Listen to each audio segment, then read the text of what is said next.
혹시 오늘 밤에도 이런 일로 깰까봐 잠자리에 눕는 순간부터 마음이 먼저 긴장되십니까? 잠들기만 하면 종아리가 돌처럼 딱 굳어버려서 비명을 참느라 이불을 꽉 움켜쥐게 되고 손끝 발끝은 저릿저릿해서 이게 혈액순환 탓인지 신경 탓인지 헷갈리고 눈밑이 파르르 떨리는 날은 괜히 불길해서 거울 앞에서 한참을 서 있고 가슴이 두근거리는 밤에는 혹시 큰일이 나는 건 아닐까 겁이 나서 잠이 더 멀어지기도 합니다. 그런데 병원에 가면 돌아오는 말은 대개 비슷하지요. 나이 들면 그럴 수 있다. 피곤해서 그렇다. 스트레스 탓일 수 있다. 영양제도 한번 드셔보라. 그래서 많은 분들이 마그네슘을 사서 드십니다. 아주 성실하게요. 아침 식사 후에 다른 영양제와 한꺼번에 하루도 빠짐없이요. 그런데 이상합니다. 계속 먹는데도 밤에 지는 그대로고 잠은 여전히 얕고 손발 저림도 큰 변화가 없습니다. 이때 많은 분들이 스스로를 탓합니다. 내가 몸이 너무 망가졌나? 영양제가 나한테는 안 맞나? 이 제품이 별로인가? 오늘 제가 드리고 싶은 첫 번째 결론은 이겁니다. 마그네슘이 쓸모없어서가 아니라 여러분이 잘못해서가 아니라 딱 한 가지가 비어 있었을 가능성이 큽니다. 바로 시간입니다. 언제 먹느냐?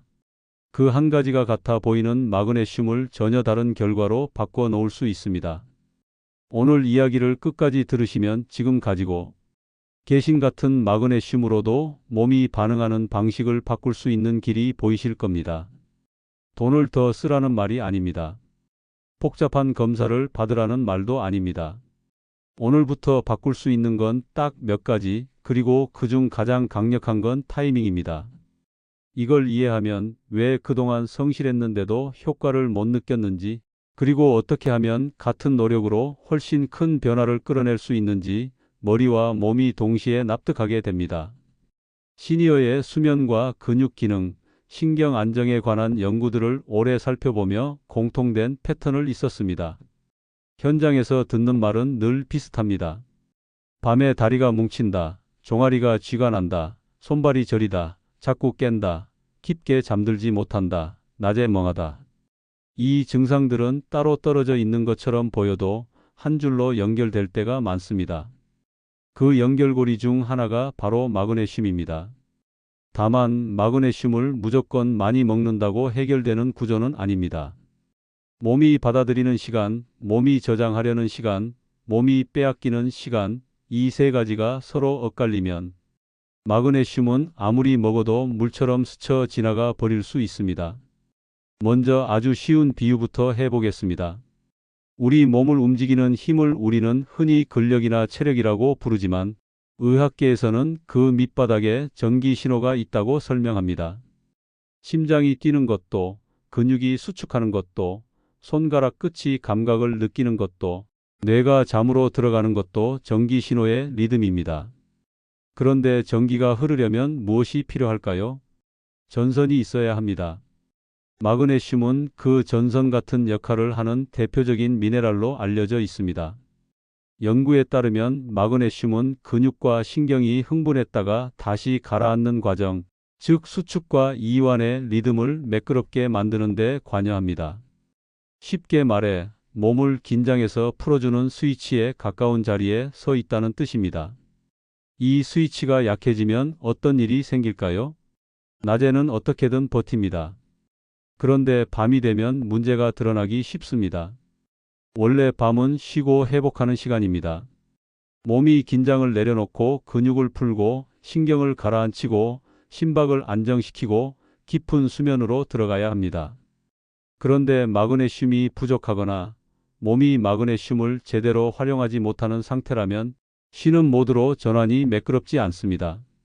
스위치는 내려야 하는데 계속 위에 걸려 있는 것처럼요. 그러면 작은 자극에도 근육이 움찔하고 신경이 예민해지고 잠은 얕아지고 새벽에 자주 깨게 됩니다. 여기서 여러분의 경험을 그대로 떠올려 보시면 좋겠습니다. 밤에 쥐가 난다는 건 근육이 갑자기 강하게 수축했는데 그 수축이 풀리지 않아서 통증이 생기는 상황입니다. 많은 분들이 혈액순환이 안 돼서 그렇다고 생각하지만 꼭 그것만은 아닙니다. 연구에 따르면 근육의 수축과 이완에는 칼슘과 마그네슘이 서로 반대 방향에서 균형을 잡는 구조가 관여한다고 알려져 있습니다. 칼슘은 수축 쪽으로, 마그네슘은 이완 쪽으로 작동하는 쌍을 이룬다는 설명을 쉽게 접할 수 있습니다. 그래서 마그네슘이 부족하거나 활용이 떨어지면 수축은 잘 일어나는데 이완이 매끄럽지 않을 수 있습니다. 그 결과가 밤중에 쥐로 나타날 수 있습니다. 손발 저림도 비슷합니다. 많은 분들이 손발이 저리면 혈관만 떠올립니다. 물론 혈류 문제일 수도 있습니다. 하지만 연구에 따르면 말초 신경의 신호 전달, 그리고 신경이 과하게 흥분하지 않도록 조절하는 데에도 마그네슘 같은 미네랄이 관여하는 것으로 알려져 있습니다. 그래서 어떤 분들은 혈액순환 검사는 큰 이상이 없는데도 저림이 계속되기도 합니다. 이런 경우에는 신경 쪽의 흥분과 안정의 균형을 함께 바라봐야 할 수 있습니다. 눈 밑 떨림도 마찬가지입니다. 피곤하면 눈밑이 떨린다. 많은 분들이 그렇게 말합니다. 맞습니다. 피곤하면 더 잘 나타납니다.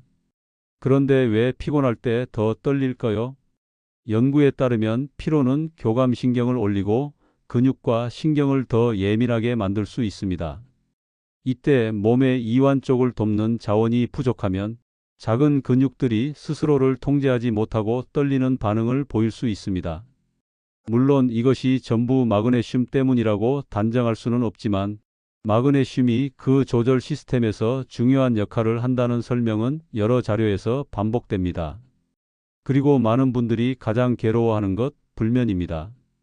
잠이 안 오는 불면도 있지만 더 흔한 건 잠은 드는데 깊지 않아서 자꾸 깨는 형태입니다.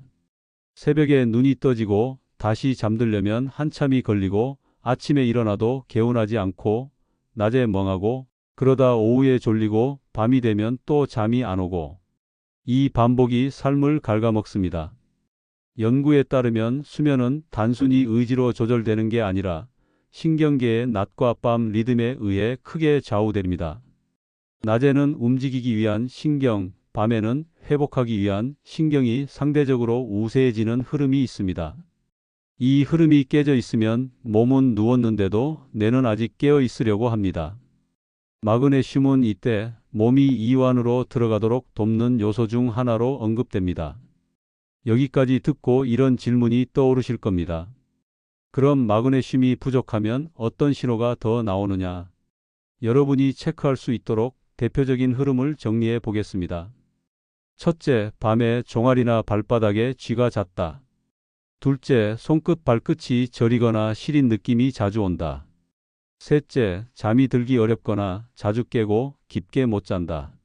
넷째, 이유 없이 가슴이 두근거리는 밤이 있다. 다섯째, 피로가 쉽게 쌓이고 회복이 더디다. 여섯째, 머리가 띵하거나 긴장성 두통 같은 느낌이 잦다. 일곱째, 눈밑이나 얼굴 근육이 파르르 떨리는 날이 잦다.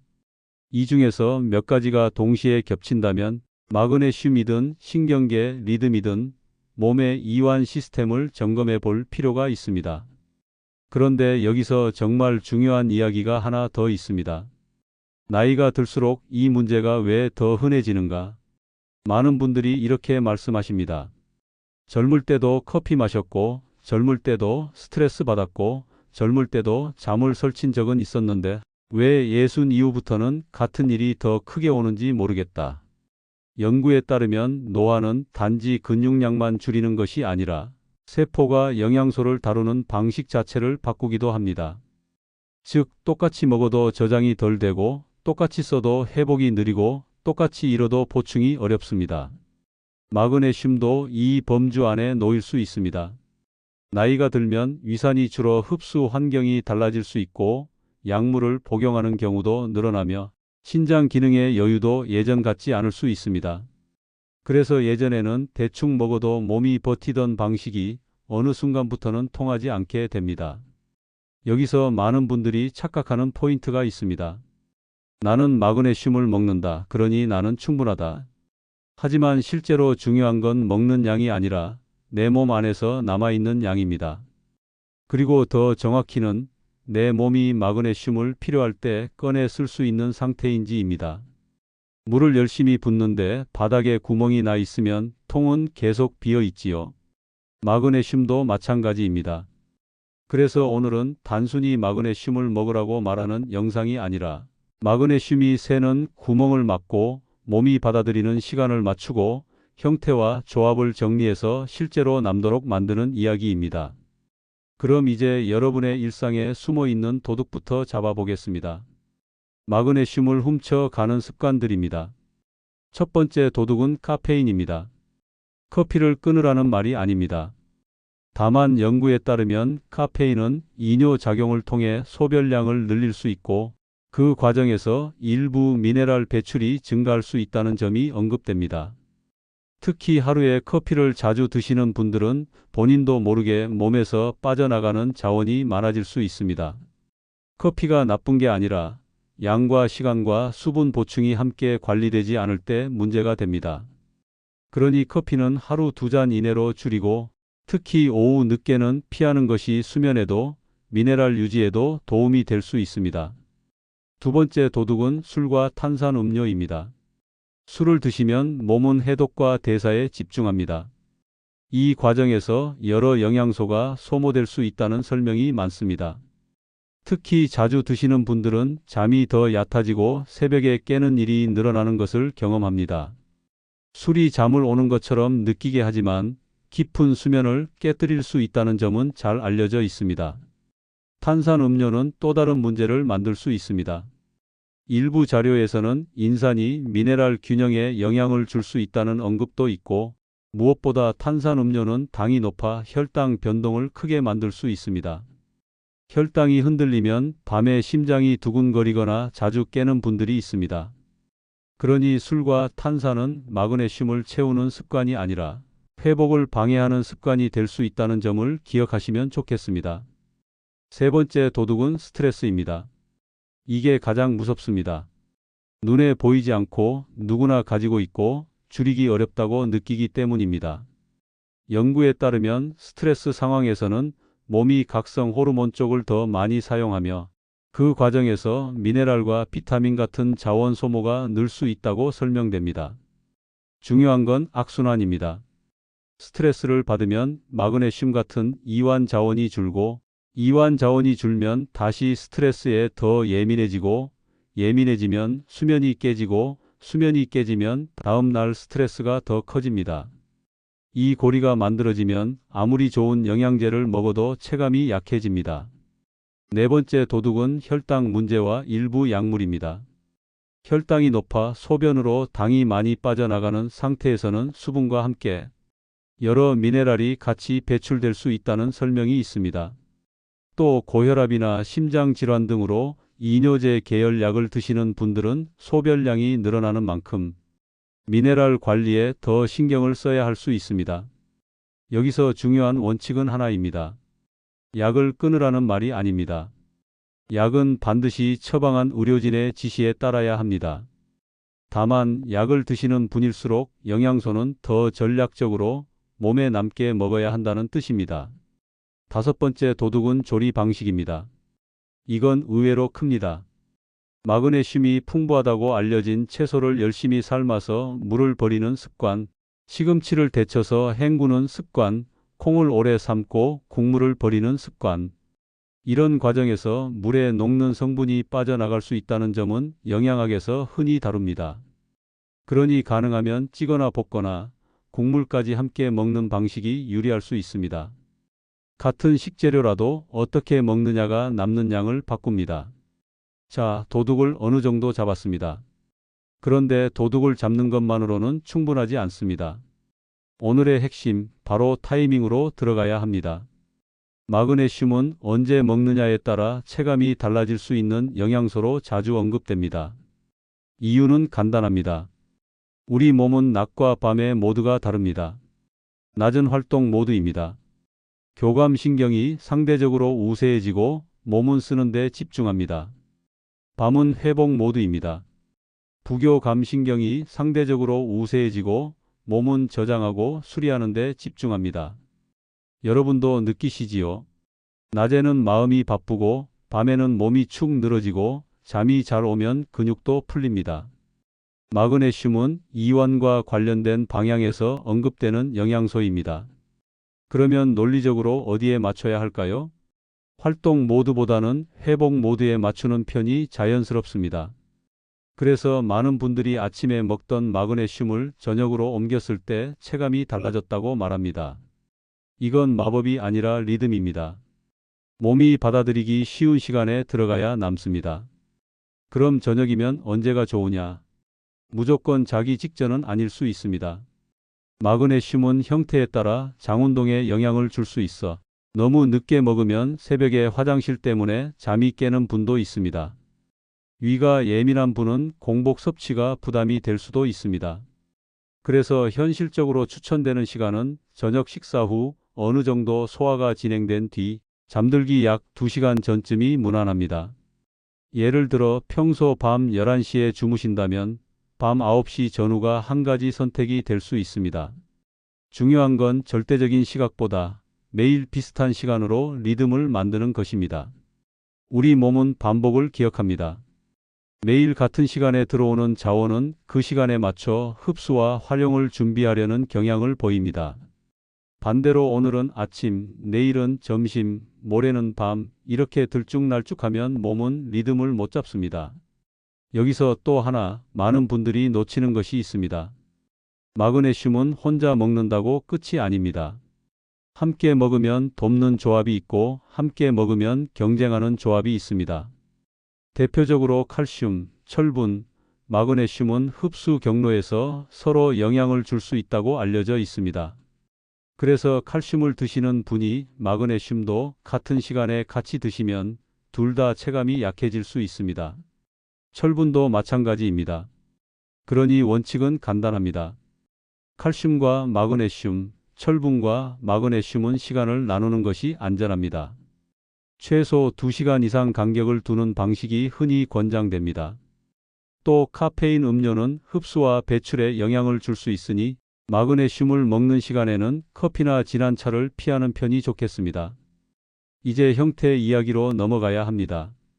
여러분이 마그네슘을 먹고도 체감이 없었던 이유는 시간뿐만 아니라 형태일 가능성도 있습니다. 마그네슘은 다양한 염 형태로 존재합니다. 어떤 형태는 장에서 물을 끌어당겨 변을 부드럽게 하는 쪽으로 더 알려져 있고 어떤 형태는 비교적 흡수에 유리하다고 알려져 있습니다. 제품마다 라벨에 적힌 이름이 다르지요. 산화 형태, 구연산과 결합한 형태, 아미노산과 결합한 형태 등. 여기서 중요한 건 단 하나입니다. 목적에 따라 선택이 달라질 수 있다는 점입니다. 예를 들어 변비가 심해 장을 부드럽게 하는 목적이 더 크다면 장에서 작용하는 형태가 도움이 될 수 있습니다. 반대로 나는 쥐, 저림, 수면 같은 신경과 근육의 이완 쪽 체감을 원한다면 위장 부담이 덜하고 흡수에 유리하다고 알려진 형태를 고려하는 분들이 많습니다. 다만 저는 어떤 형태가 무조건 최고라고 말하지 않습니다. 사람마다 위장 상태가 다르고 복용 중인 약이 다르고 신장 상태가 다르고 생활 패턴이 다르기 때문입니다. 그래서 선택의 기준을 라디오처럼 깔끔하게 정리해 드리겠습니다. 첫째, 위장이 예민하고 설사 쪽으로 쉽게 기우는 분이라면 장을 자극하는 성향이 강한 형태는 조심스럽게 접근해야 합니다. 둘째, 변비가 있고 배변 개선도 목표라면 장에서 물을 끌어당기는 성향이 있는 형태가 도움이 될 수 있습니다. 셋째, 수면과 신경 안정 쪽을 더 기대한다면 아미노산과 결합한 형태가 언급되는 경우가 있습니다. 넷째, 어떤 형태든 결국 가장 중요한 건 내 몸이 불편하지 않게 꾸준히 일정한 시간에 먹을 수 있느냐입니다. 한 번 먹고 속이 불편해서 끊게 되면 어떤 좋은 형태도 의미가 없습니다. 그리고 마그네슘을 드실 때 흔히 함께 언급되는 영양소가 비타민 B군입니다. 연구에 따르면 비타민 B군은 에너지 대사와 신경 기능에 관여하며 일부 자료에서는 마그네슘의 활용과도 함께 이야기됩니다. 그래서 어떤 분들은 비타민 B군을 오전에, 마그네슘을 저녁에 나눠 드시는 방식으로 루틴을 잡기도 합니다. 중요한 건 한꺼번에 몰아서 먹는 습관을 줄이는 것입니다. 시니어에게는 특히 몸이 한 번에 처리할 수 있는 양이 예전 같지 않을 수 있습니다. 나눠 먹는 루틴이 오히려 체감을 올리는 경우가 있습니다. 그럼 용량은 어떠냐? 이 질문을 정말 많이 받습니다. 하루에 얼마나 먹어야 하느냐? 연구와 권장 섭취 기준은 나이와 성별에 따라 다르게 제시되는 경우가 많습니다. 여기서 제가 드릴 수 있는 안전한 안내는 이겁니다. 라벨에 적힌 일일 섭취량을 지키되 처음부터 과하게 시작하지 말고 위장 반응을 보면서 천천히 맞추는 것이 좋습니다. 특히 신장 기능이 좋지 않거나 만성 질환으로 약을 여러 개 드시는 분은 마그네슘 보충이 부작용을 만들 수 있는 상황도 존재합니다. 그러니 신장 질환이 있거나 심장 리듬 관련 약을 드시거나 의료진이 칼륨과 마그네슘 수치를 자주 보는 분이라면 새로운 보충제를 시작하기 전에 의료진과 상의하는 것이 안전합니다. 이것은 겁을 주려는 말이 아니라 시니어 건강에서 가장 중요한 원칙이 안전이기 때문입니다. 다만 일반적인 생활 루틴 차원에서 이야기하자면 많은 분들이 저녁 한 번으로 루틴을 단순화했을 때 꾸준함이 올라갑니다. 밤에 증상이 심한 분, 밤에 쥐가 나고 저림이 심한 분, 잠이 얕은 분은 저녁을 중심으로 맞추는 것이 자연스러운 흐름이 될 수 있습니다. 반대로 낮에도 근육이 자주 뭉치고 피로가 심하고 하루 종일 긴장이 높은 분은 아침과 저녁으로 나누는 방식을 선택하기도 합니다.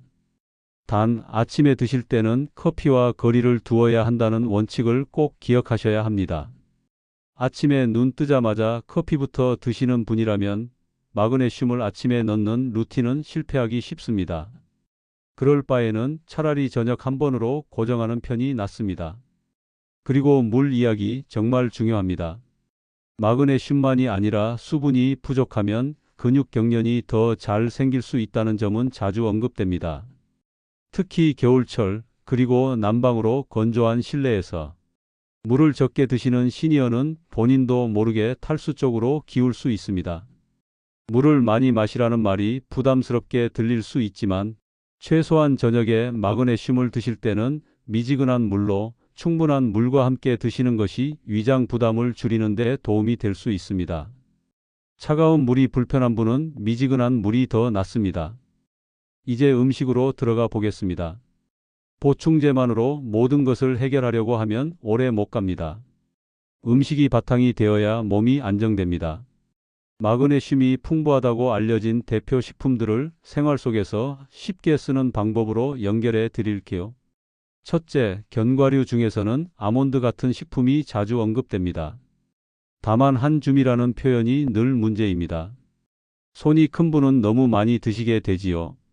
시니어에게는 소화 부담이 될 수 있으니 작은 한 줌을 천천히 씹어 드시는 정도가 무난합니다. 둘째, 콩류입니다. 검은 콩, 두유 같은 방식으로 접근하면 씹는 부담이 줄고 꾸준함이 올라갈 수 있습니다. 셋째, 잎채소 중에서는 시금치가 자주 언급됩니다. 다만 아까 말씀드린 것처럼 데쳐서 물을 버리는 습관은 아쉬울 수 있습니다. 볶거나 찌거나 혹은 국물과 함께 먹는 방식으로 바꾸면 좋습니다. 넷째, 바나나 같은 과일은 접근성이 좋습니다. 단, 당 조절이 필요한 분은 양을 조절해야 합니다. 다섯째, 카카오 함량이 높은 초콜릿이 언급되기도 합니다. 하지만 초콜릿은 칼로리와 당, 그리고 카페인 성분까지 고려해야 하므로 소량으로, 그리고 늦은 밤보다는 낮에 드시는 편이 좋겠습니다. 이제 여기서 여러분이 바로 따라할 수 있도록 하루 루틴을 한 장면처럼 그려드리겠습니다. 아침에 눈을 뜨면 물 한 컵을 먼저 드십니다. 너무 차갑지 않은 물로요. 아침 식사는 단백질이 조금 들어가게 구성해 봅니다. 예를 들어 계란이나 두부 같은 부드러운 단백질이 좋습니다. 커피를 드신다면 무조건 공복 커피부터 끊어보시는 게 좋습니다. 아침을 먹고 난 뒤에 그리고 가능하면 한 잔으로 시작해 보십시오. 점심에는 콩밥이나 나물 반찬처럼 자연스럽게 미네랄이 들어오는 구성을 하나 넣습니다. 시금치를 먹는다면 데친 뒤 물을 꼭 짜서 버리는 방식 대신 살짝 볶아 드시거나 국물과 함께 드시는 쪽으로요. 간식은 과자 대신 아몬드 같은 견과를 소량, 저녁은 너무 늦지 않게 드시고 저녁 식사 후에는 가벼운 산책을 15분만 해도 좋습니다. 그리고 잠들기 2시간 전쯤 그날의 마그네슘을 일정한 시간에 드십니다. 커피나 차는 그 시간대에는 피합니다. 마지막으로 침대에 눕기 전에는 아주 짧게라도 호흡을 길게 내쉬는 연습을 합니다. 들이마시는 것보다 내쉬는 호흡을 기해. 이건 스트레스 도둑을 줄이는 가장 단순한 방법 중 하나입니다. 이 루틴이 왜 중요하냐? 여러분이 마그네슘을 먹어도 체감이 없었던 이유가 마그네슘이 부족해서만이 아니라 몸이 계속 흥분 모드에 있었기 때문일 수 있습니다. 보충제는 신호를 돕는 도구이지 생활 전체를 대신해 주지는 않습니다. 생활이 흥분 모드면 마그네슘은 들어와도 나가고 들어와도 쓰이고 들어와도 저장이 안 됩니다. 그래서 저는 늘 이렇게 말합니다. 마그네슘은 단독 주연이 아니라 수면과 근육, 회복이라는 무대에서 조명과 음향을 맡는 중요한 스태프 같은 존재다. 무대가 난장판이면 조명이 있어도 소용이 없습니다. 무대가 정돈되면 작은 조명 하나가 관객의 눈물을 끌어냅니다. 생활이 정돈될수록 마그네슘의 체감이 살아날 수 있습니다. 여기서 아주 현실적인 질문을 하나 던져 보겠습니다. 여러분은 마그네슘을 어느 시간에 드시고 계십니까? 아침입니까? 점심입니까? 저녁입니까? 혹시 아침에 다른 영양제와 한꺼번에 드시고 있지는 않습니까? 이 질문에 뜨끔하시는 분이 많을 겁니다. 왜냐하면 가장 흔한 패턴이기 때문입니다. 그런데 바로 그 패턴이 특히 수면과 야간 증상을 목표로 하는 분에게는 가장 아쉬운 선택이 될 수 있습니다. 낮에 먹으면 낮에 쓰입니다. 밤에 필요하면 밤에 들어가야 합니다. 몸이 회복 모드로 들어갈 때 그 문턱에서 함께 들어가야 합니다. 이제 조금 더 깊게 들어가 보겠습니다. 왜 저녁이 유리할 수 있느냐? 연구에 따르면 밤이 되면 우리 몸은 멜라토닌 같은 수면 관련 신호가 올라오고 부교감신경 쪽이 상대적으로 우세해질 수 있습니다. 이때는 소화와 회복, 저장 쪽이 유리해지는 흐름이 생깁니다. 그래서 같은 영양소라도 밤에 먹었을 때 더 편안함을 느끼는 분들이 있는 것입니다. 다만 여기서 중요한 경고가 하나 있습니다. 무엇이든 과하면 독이 됩니다. 마그네슘도 마찬가지입니다. 특히 설사나 복통이 생기면 그건 몸이 과하다고 말하는 신호일 수 있습니다. 이럴 때는 용량을 줄이거나 형태를 바꾸거나 음식으로 비중을 옮기는 방식이 필요합니다. 내 몸이 보내는 신호를 무시하면 좋은 의도도 나쁜 결과로 바뀔 수 있습니다. 자, 이제 오늘의 핵심을 한 번 더 정리해 보겠습니다. 첫째, 마그네슘은 근육과 신경의 이완 리듬에 관여하는 것으로 알려져 있어 밤의 쥐, 저림, 불면 같은 문제와 연결되어 이야기되는 경우가 많습니다. 둘째, 나이가 들수록 흡수와 저장의 여유가 달라질 수 있어 젊을 때처럼 아무 때나 먹는 방식이 통하지 않을 수 있습니다. 셋째, 커피, 술, 탄산, 스트레스, 혈당 변동, 일부 약물, 조리 방식은 마그네슘이 남지 못하게 만드는 도둑이 될 수 있습니다. 넷째, 그래서 마그네슘은 양보다 타이밍이 중요할 수 있고 특히 밤의 증상을 목표로 한다면 저녁, 잠들기 2시간 전 전후에 일정한 루틴이 체감을 바꿀 수 있습니다. 다섯째, 칼슘과 철분, 카페인은 마그네슘과 시간을 나누는 것이 유리할 수 있습니다. 여섯째, 형태는 목적과 위장 상태에 따라 달라질 수 있으니 불편 없이 꾸준히 갈 수 있는 선택이 중요합니다. 일곱째, 음식과 수분과 생활 리듬을 함께 잡아야 보충제가 제 역할을 합니다. 여기서 제가 보너스 팁 2가지를 드리겠습니다. 첫 번째는 다리 쥐가 잦은 분을 위한 잠자리 전 아주 짧은 루틴입니다. 침대에 눕기 전에 종아리와 발바닥을 아주 부드럽게 늘려 주십시오. 강하게 당기지 말고 숨을 내쉬면서 천천히, 그리고 발목을 천천히 돌려 주십시오. 이때 중요한 건 오래가 아닙니다. 3분이면 충분합니다. 몸은 길게가 아니라 매일의 반복에 반응합니다. 두 번째는 수면을 위한 빛 관리입니다. 밤에 텔레비전이나 휴대폰 화면을 오래 보면 뇌는 낮이라고 착각할 수 있습니다. 불면이 있는 분이라면 잠들기 1시간 전부터는 밝은 화면을 줄이고 방의 조명을 조금 낮추는 것만으로도 도움이 될 수 있습니다. 이 작은 변화가 멜라토닌 신호를 방해하지 않게 해줄 수 있습니다. 생활이 바뀌면 마그네슘도 더 잘 제자리를 찾습니다. 이제 실제 사례처럼 들리는 이야기를 하나 들려드리겠습니다. 특정 지역이나 실명을 말하지 않겠습니다. 대신 여러분이 주변에서 흔히 볼 수 있는 한 분의 모습으로 그려보겠습니다. 이른 전후에 한 여성분이 계셨습니다. 밤마다 종아리에 쥐가 나서 잠을 설치고 낮에는 손끝이 저릿하고 눈밑이 떨리는 날도 잦았습니다. 검사에서는 큰 이상이 없다는 말을 들었습니다. 영양제도 여러 개 드셨고 마그네슘도 이미 드시고 있었습니다. 그런데 변화가 없었습니다. 그분이 바꾼 건 딱 3가지였습니다. 첫째, 마그네슘을 아침에서 저녁으로 옮겼습니다. 저녁 식사 후 소화가 조금 된 뒤 잠들기 2시간 전후로 매일 같은 시간에. 둘째, 칼슘과 철분은 다른 시간대로 옮겼습니다. 셋째, 커피를 하루 2잔에서 1잔 반 정도로 줄이고 오후에는 끊었습니다. 그리고 물을 조금 더 의식했습니다. 이 4가지를 딱 2주만 해보자고 마음먹었습니다. 첫 주에는 큰 변화가 없었다고 합니다. 하지만 둘째 주가 되면서 밤에 깼을 때 다리에 긴장이 덜했고 쥐가 오는 횟수가 조금 줄었다고 합니다. 무엇보다 아침에 일어날 때 몸이 덜 뻐근했습니다. 여기서 중요한 포인트가 있습니다. 대부분의 변화는 어느 날 갑자기 확 오지 않습니다. 특히 시니어의 몸은 조용히, 서서히, 그러나 분명히 반응합니다. 그래서 저는 늘 2주를 기준으로 한 번만 실험해 보라고 말씀드립니다. 내가 바꿀 수 있는 것, 시간과 루틴만으로도 몸은 신호를 보낼 수 있습니다. 그리고 그 신호는 대개 아주 소박하게 시작됩니다. 밤중에 깨는 횟수가 한 번 줄어드는 것, 새벽에 다리가 덜 당기는 것, 아침에 눈이 조금 더 쉽게 떠지는 것, 그 작은 변화가 삶을 바꿉니다. 마지막으로 꼭 드리고 싶은 안전한 당부가 있습니다. 마그네슘은 많은 분에게 도움이 될 수 있는 영양소로 알려져 있지만 모든 사람에게 똑같이 안전하거나 똑같이 필요하다고 말할 수는 없습니다. 특히 신장 기능이 좋지 않은 분, 심장 리듬 관련 질환을 진단받은 분, 여러 약을 복용 중인 분은 보충제를 시작하거나 용량을 바꿀 때 반드시 의료진과 상의하는 것이 안전합니다. 건강 정보는 여러분을 불안하게 하려는 게 아니라 여러분을 안전하게 하려는 것입니다. 그리고 여러분의 몸을 가장 잘 아는 사람은 결국 여러분 자신입니다.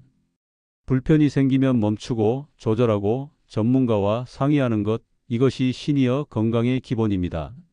자, 이제 오늘 방송을 마무리하겠습니다.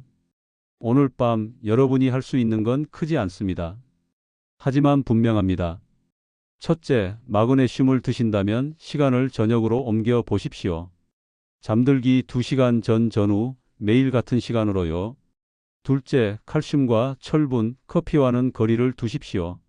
최소 2시간 간격으로요. 셋째, 커피는 하루 2잔 이내, 가능하면 오후에는 줄여 보십시오. 넷째, 물을 조금 더 의식해 보십시오. 다섯째, 잠들기 전 3분 스트레칭과 긴 호흡으로 스트레스 도둑을 잠깐이라도 밖으로 내보내십시오. 이 5가지만으로도 몸은 다른 밤을 만들 준비를 시작할 수 있습니다. 오늘 이야기가 여러분의 밤을 조금이라도 편안하게 만드는 데 도움이 되었다면 이 내용을 혼자만 품고 계시지 마시고 주변의 부모님이나 형제, 친구에게도 조용히 전해주시면 좋겠습니다. 우리 나이에는 한 사람이 편안해지는 게 곧 가족 전체가 편안해지는 일이니까요. 그리고 댓글로 이렇게 남겨주세요. 나는 오늘부터 저녁 루틴을 시작합니다. 나는 오늘부터 마그네슘 시간을 바꿉니다. 여러분의 한 문장이 여러분의 내일을 지켜줄 수 있습니다. 오늘도 여러분은 충분히 회복될 수 있습니다. 다만 그 회복은 큰 결심이 아니라 매일 같은 시간에 하는 작은 선택에서 시작됩니다.